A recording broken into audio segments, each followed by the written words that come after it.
સુરતમાં ખૂંખાર દીપડી પાંજરે પુરાઈ. બારડોલીના નાડીદા ગામે દીપડીની દહેશત જોવા મળી હતી. આ દીપડીએ મરઘાના શિકાર કરતા ફફડાટ ફેલાઈ ગયો હતો. ગામજનોએ બારડોલી વન વિભાગને જાણ કરી અને વન વિભાગે અહીંયા 3 દિવસથી પાંજરું ગોઠવ્યું હતું. આજે વહેલી સવારે મરઘાના શિકારની લાલચે 2.5 વર્ષીય દીપડી પાંજરે પુરાઈ ગઈ હતી. દીપડી પાંજરે પુરાતા ગામજનોએ રાહતનો શ્વાસ લીધો હતો. તો ખૂંખાર દીપડી પાંજરે પુરાઈ છે, જેની તસવીરો તમે જોઈ શકો છો. છેલ્લા 3 દિવસથી અહીંયા વન વિભાગે પાંજરું ગોઠવ્યું હતું. તો આ બુલેટિનમાં અત્યારે આટલું જ. નમસ્કાર.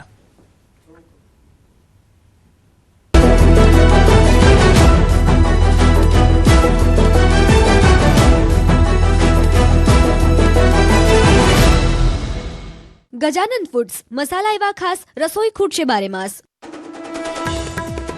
રાજ્યમાં ભર ઉનાળે કમોસમી વરસાદનું સંકટ. આજે અરવલ્લી, મહીસાગર, દાહોદ, રાજકોટમાં માવઠાની આગાહી.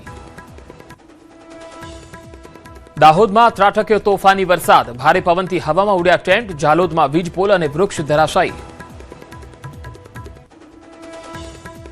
અમરેલીમાં પ્રેમ સંબંધમાં હાઈવે બન્યો લોહિયાળ. યુવતીના પરિવારજનોએ યુવકને કારમાં માર માર્યો. વચ્ચે પડેલી માતાને કચડી મારી.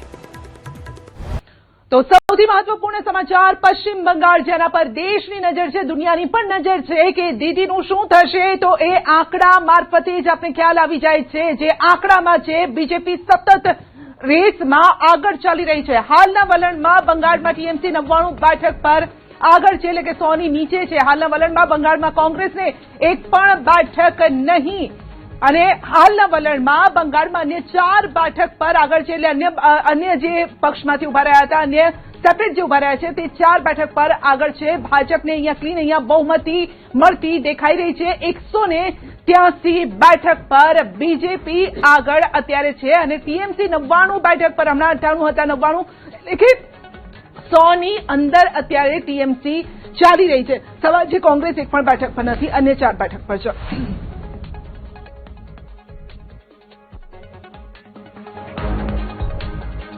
સિદ્ધાર્થભાઈ, જે રીતે વાત અનિલભાઈએ પણ કરી, એક તો સિક્યુરિટીનો, મહિલા સુરક્ષાનો મુદ્દો છે. આપણે એક તો મહિલા બિલની વાત કરી રહ્યા છે, બીજી તરફ મહિલા સુરક્ષાનો મુદ્દો છે. બળાત્કાર અહીંયા કહેવાય કે સામાન્ય બાબત થઈ ગઈ છે. આડા દિવસે આ પ્રકારની ઘટનાઓ ત્યાં જોવા મળતી હોય છે. બીજો એક ઘૂસણખોરીનો પણ ત્યાં મુદ્દો છે અને એ બહુ જ